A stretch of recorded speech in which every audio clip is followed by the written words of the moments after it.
Hey, what's up, guys? We are the Airtime Misfits, and you're listening to the Airtime Misfits podcast.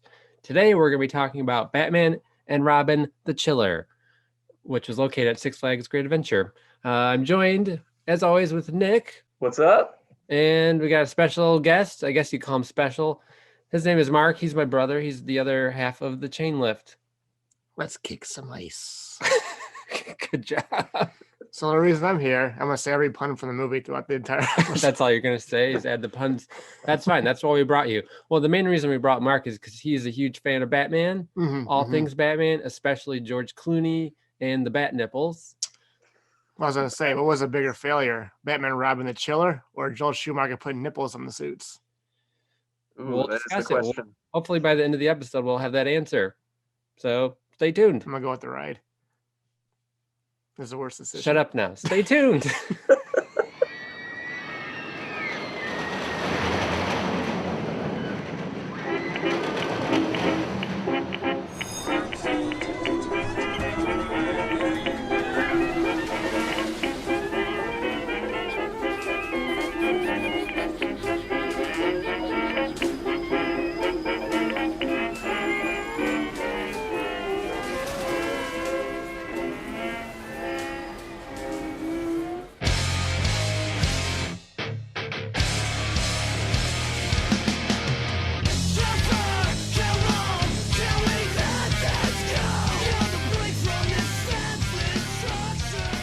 So, Batman Robin the Chiller. This is a ride that was built by Premier Rides. It's a steel launch shuttle coaster, kind of dueling aspect going on. Yeah. The red side that was for Robin, obviously, and the blue side was to represent Batman. The soft opening was in June of '97 and officially opened in April of '98. The cost was 15 million big ones. That's a lot. Yeah. It's a lot of money for its day. So it's LIM launch, which was pretty revolutionary for its time. But that's just some basic information. As we know, this was a short-lived ride. We'll talk kind of about why that is the case. Yeah. But yeah, just some background info there. Yeah, I was gonna say, so when this coaster opened, it was supposed to open coincide with the opening of the Batman and Robin movie starring George Clooney. Actually, starring Arnold Schwarzenegger. That is This true. was the second movie in the Batman series where the villain was the headliner over Batman himself. Oh. Jack Nicholson was the headliner over Michael Keaton in Batman '89, and Arnold Schwarzenegger got head billing. That's probably why he agreed to do it. So here's another fun fact. Yeah. He got paid $25 million to be in this movie, Arnold Schwarzenegger. He's only in 23 minutes of the movie. Oh, gee. So it's $1 million per minute, and he literally just says ice puns for 23 minutes. Totally worth it. Oh, man. Oh man. And this is why I'm here. Yeah, that's why he's here. Mark's here with all the Batman knowledge. So the movie was released in 1997, as was this coaster. So the coaster, as Nick said, it opened on June 7th, 1997. And this is a fun fact. They invited a bunch of twins to do the ribbon cutting. So like a bunch of kids and adults, and they all did the ribbon cutting together, which is weird and fun. Was it Very weird. commercial? Remember that beer commercial, Twins? No. You don't remember that? The beer commercial? Where they had a bunch of twins in it? No? Do you, Nick? No, I don't. What beer would that have been? I don't know. It was all over like, We'll find it. trust me. I You know what I'm talking was about. like Dos Equis or something. I mean, trying to think of twin puns. Yeah. That's weird. So when all those twins, all the freak twins, no offense to twins, cut the ribbon, that was on June 7th, 1997. This ride closed for the summer on July 30th. So it was open for a little bit over a month, and then it was shut down for the rest of the year until 1998. So it was a very short debut. And then, because they had issues right from the start, and one of them being the launch. Yes, the launch system, as I said, was pretty revolutionary for its time.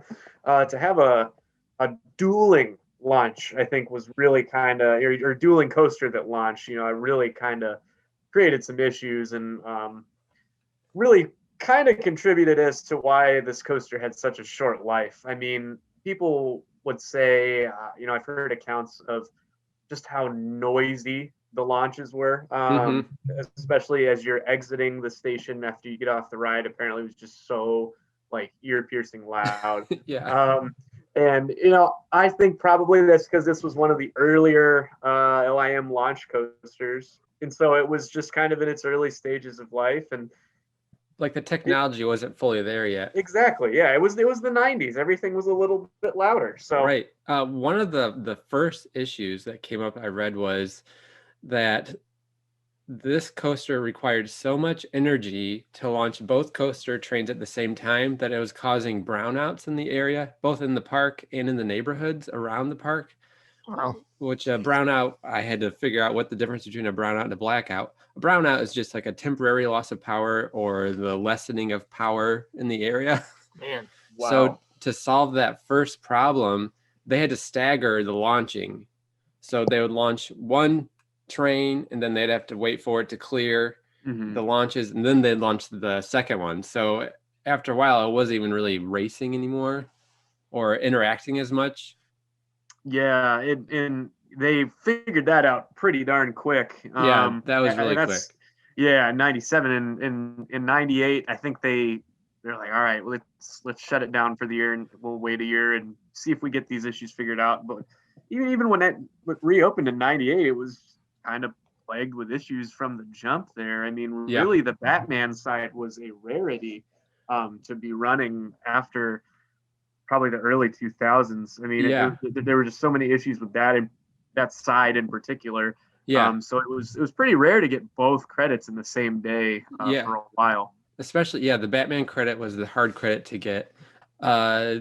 Each side was a little bit different. So the Batman side, you launched into a like inverted top hat, and then came down from that into a 0G roll up to like the peak, the spike, and then you kind of go backwards and do the same sequence of events backwards. And then the Robin side, you launched into a big Cobra roll, into a 0G, into the spike, and then in reverse.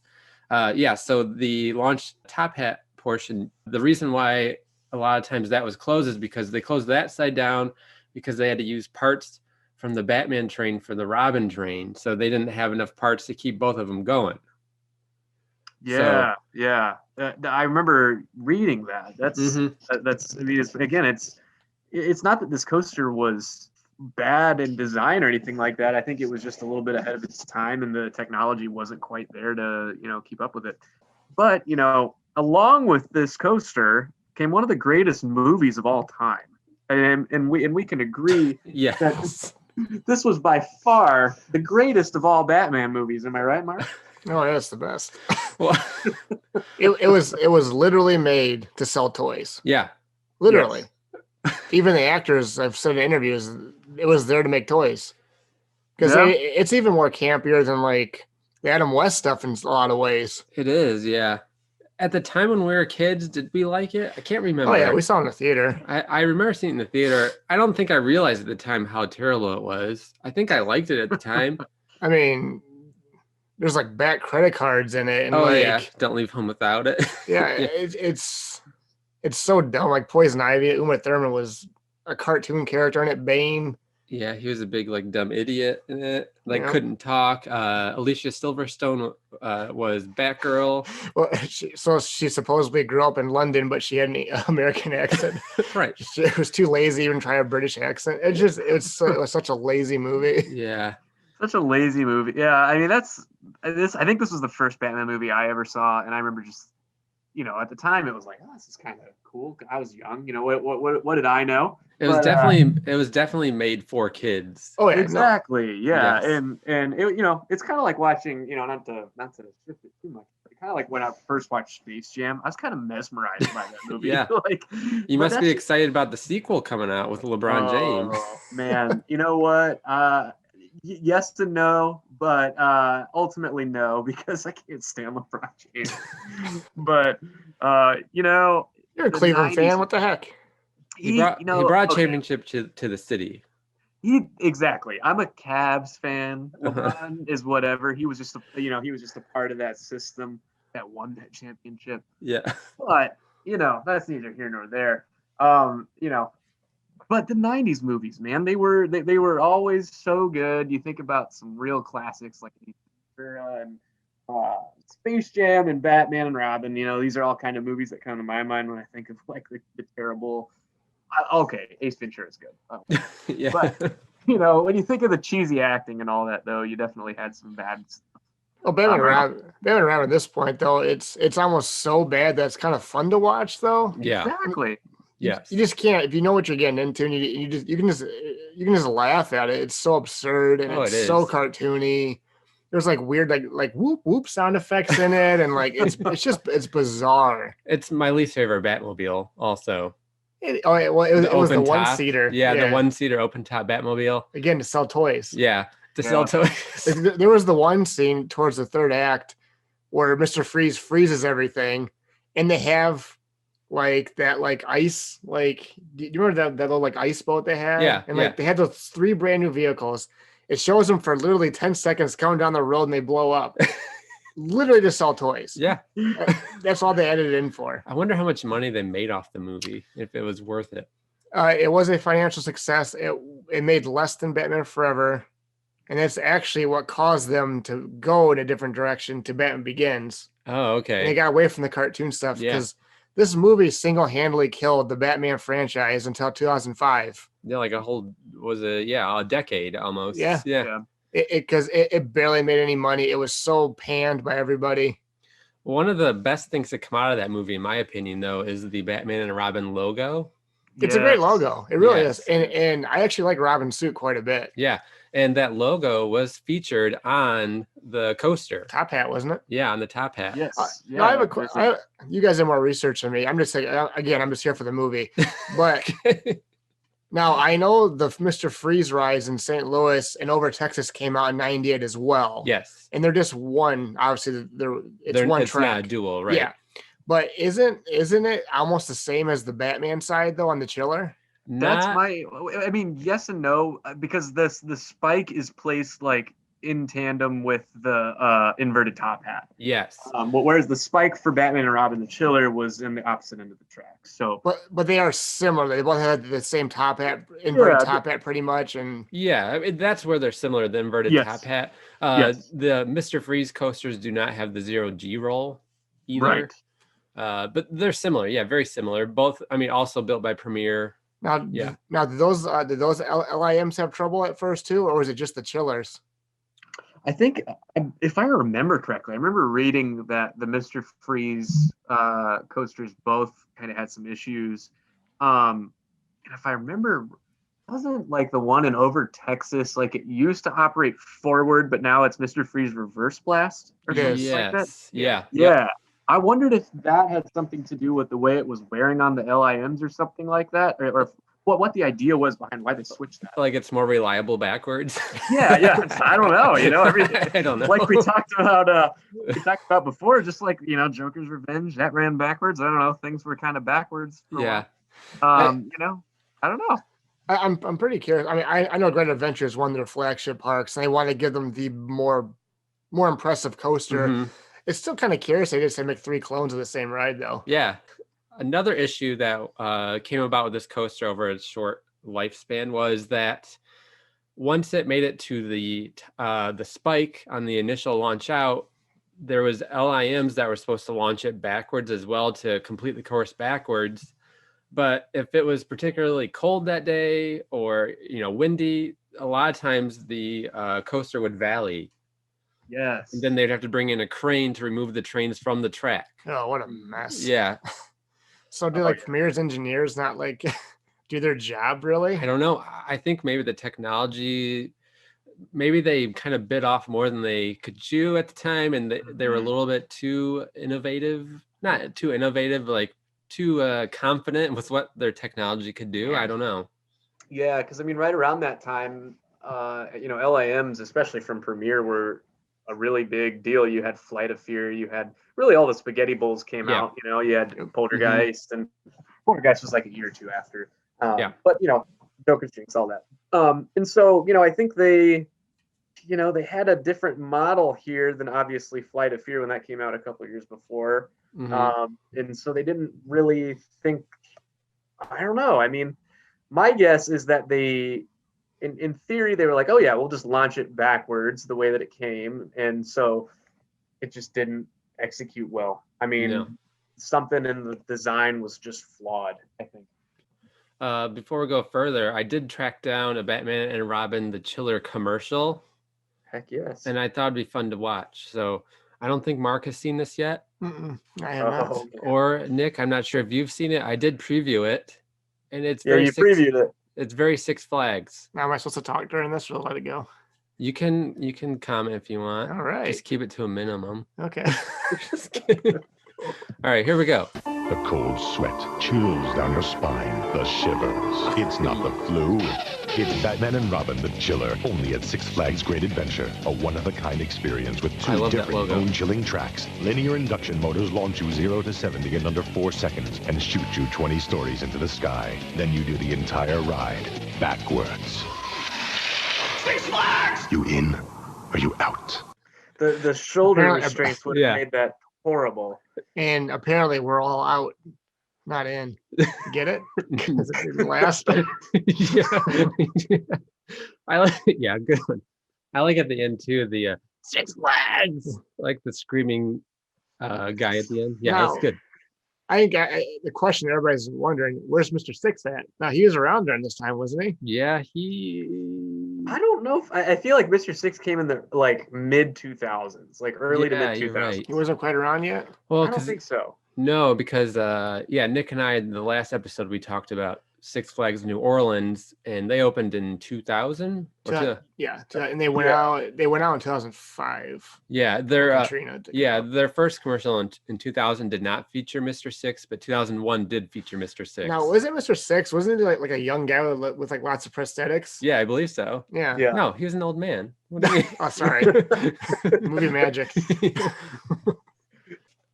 I mean, you could see like when this came out in 1997. I mean, it looks super cool, and like if it wasn't like any other coaster out in the country, so I would have been. It's impressive. Really excited to do it. I particularly like the observation tower they built. Yeah, which was the observation tower in the movie where Freeze was shooting the ice out. Yeah, and so they designed it from the movie, so they got to see like early like kind of images from the movie.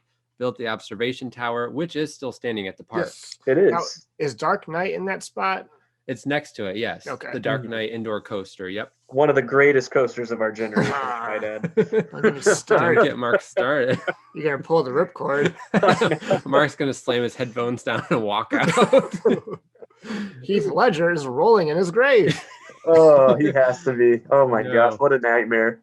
Yeah, so Mark and I, when we checked out Six Flags Great Adventure like 4 years ago, I believe. It's got to come off. We ran into the best New Jersey security officer guy. It was cool. Great New Jersey accent. Anyways, so we did see the observatory section of the coaster that's still standing. We saw that in person. I don't know if they use it for storage or if it's used for something else, but it's cool looking. It is. So the theming was well done on the ride. The ride itself was really cool looking. Another issue with the ride, though, many people complained about the over-the-shoulder restraints. Yep. Which was giving people headaches. And also, if you're wearing earrings, it was very common to return to the station with bloody ears. Oh, my gosh. Yes. So and everyone had earrings in the 90s, too. Yeah. Oh, yeah. Just one ear for the for the guys. One single bloody ear in the station. Yeah. So it became a rule that if you had earrings, you had to take them out before you rode it.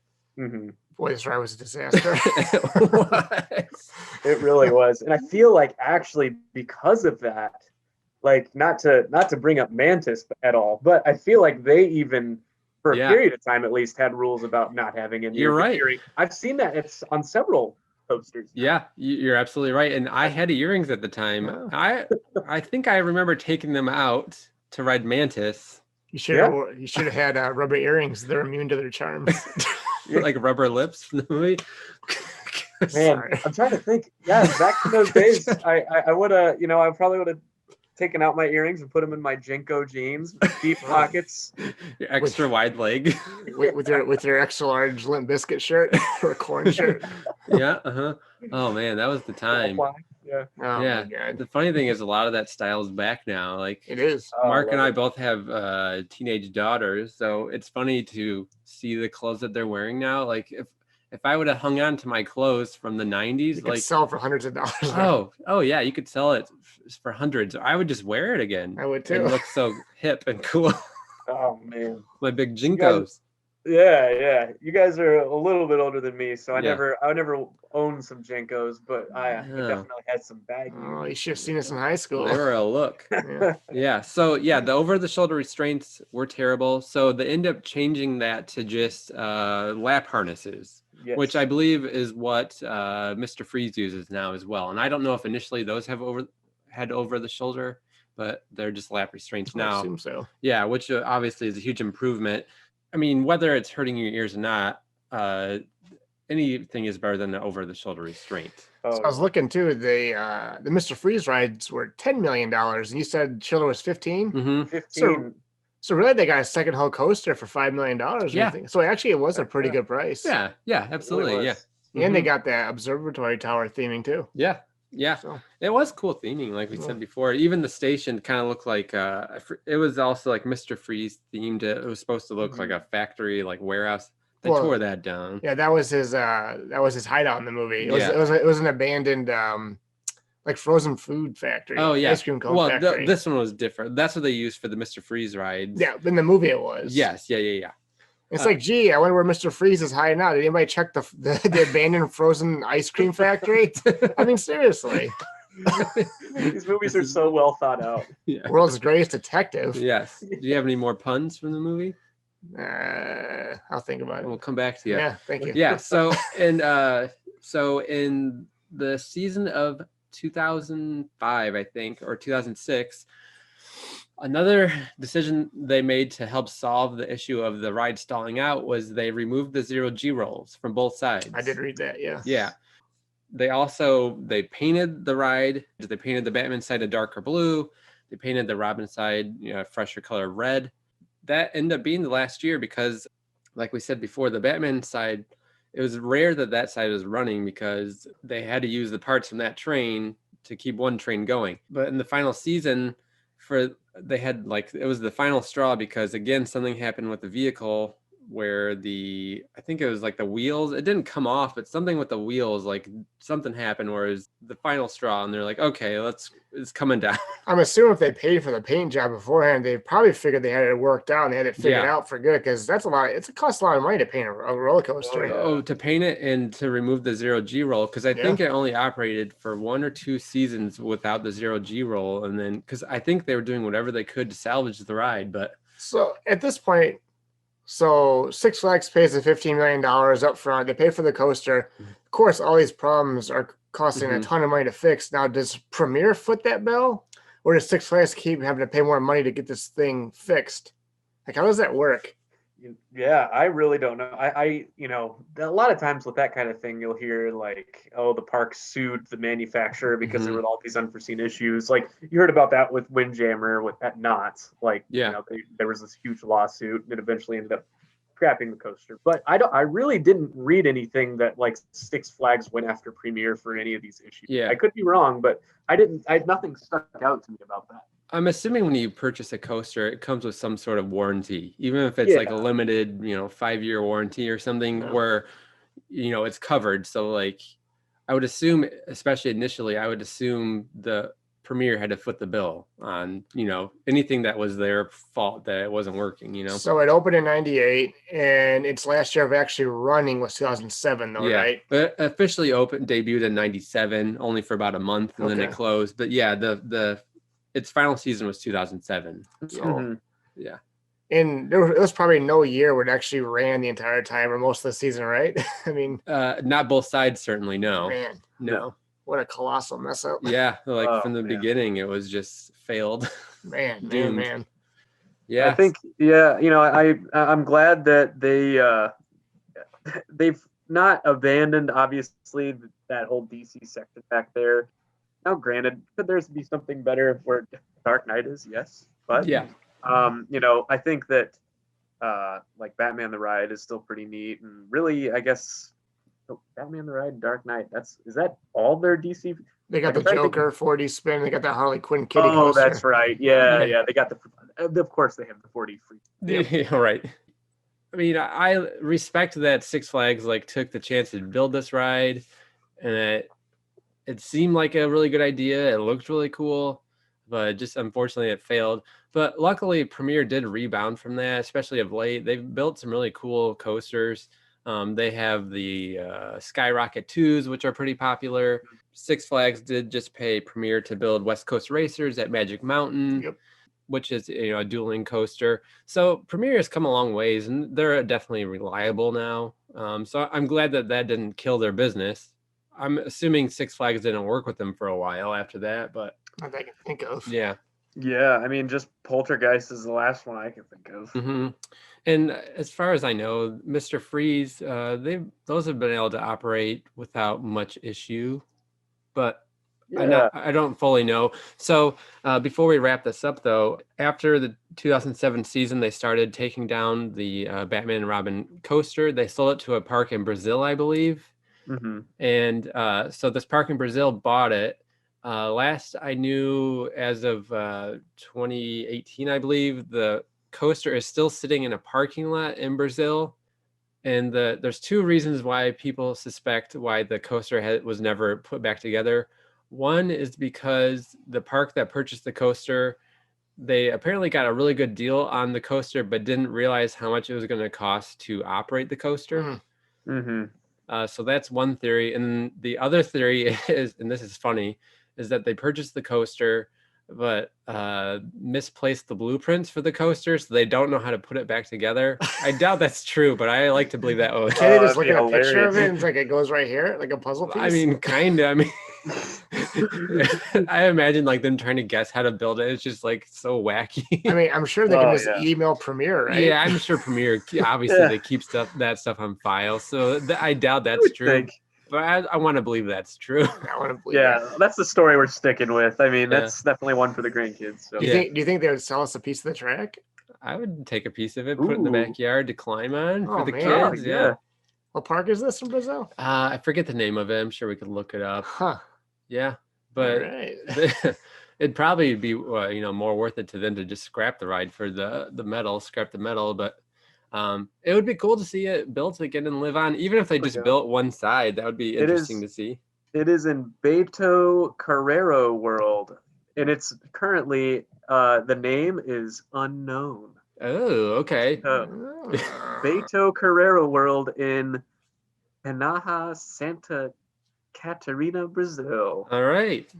Nice job. That's a lovely accent you have. Hey, I do my best with that Portuguese. Yeah. Indiana Beach should buy it. Yeah, that would be awesome. To go along with their the Schwarzkopf they just bought. Yeah. What do they call it?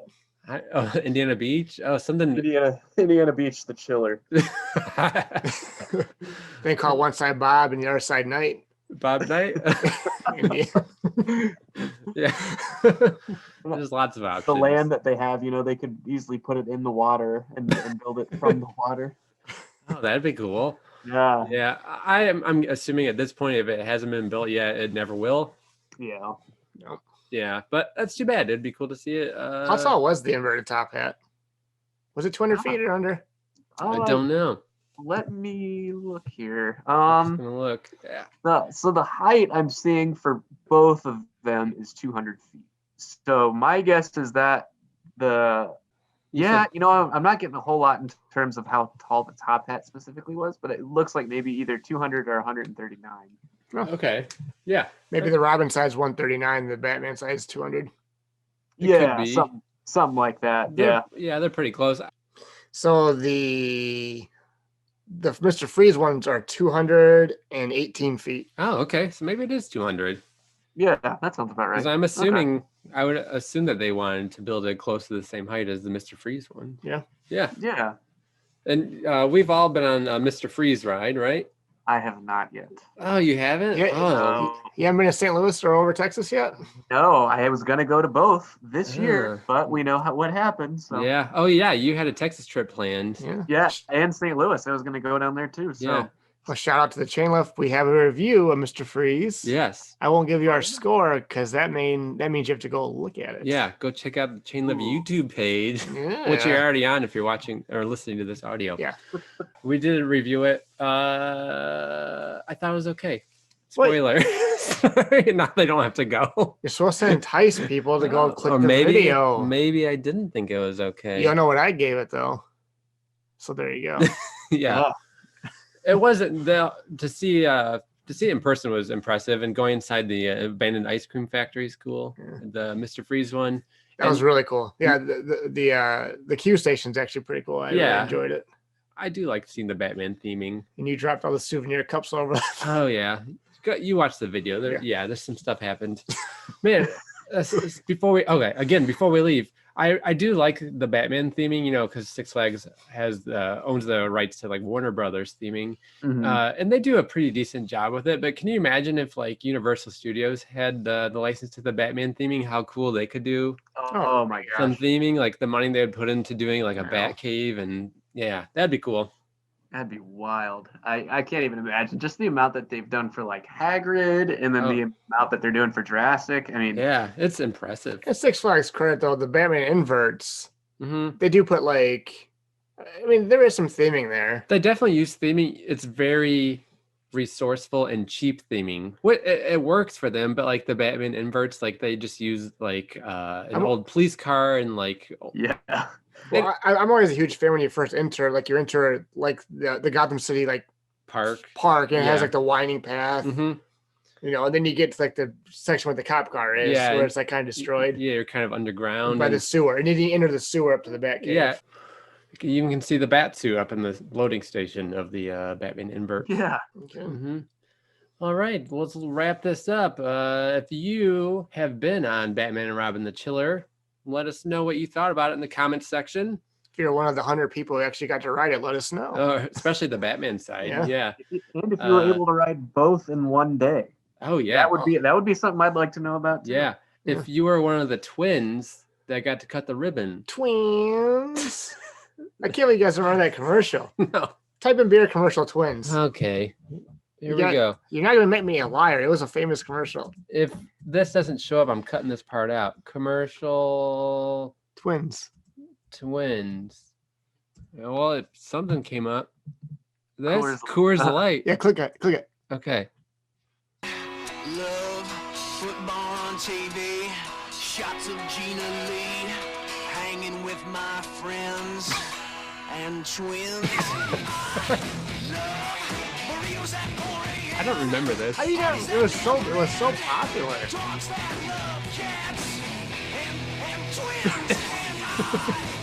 Wow, this is so nice. Oh, that's so 90s. In the comment section, most of you remember this. I'm not the only one. Twins. Yeah, see? Now it all makes sense. Okay, I absolutely don't remember that commercial. Well, whatever. You must not watch a lot of football. Must not. All right, glad we brought you on for that. Thank you. That's our big contribution. All right. Yeah. All right. Thanks, Mark, for being here. We'll have you on again sometime next time we talk about a Batman ride. Okay. Thanks for listening, people. We will see you in the next episode. Bye. Later.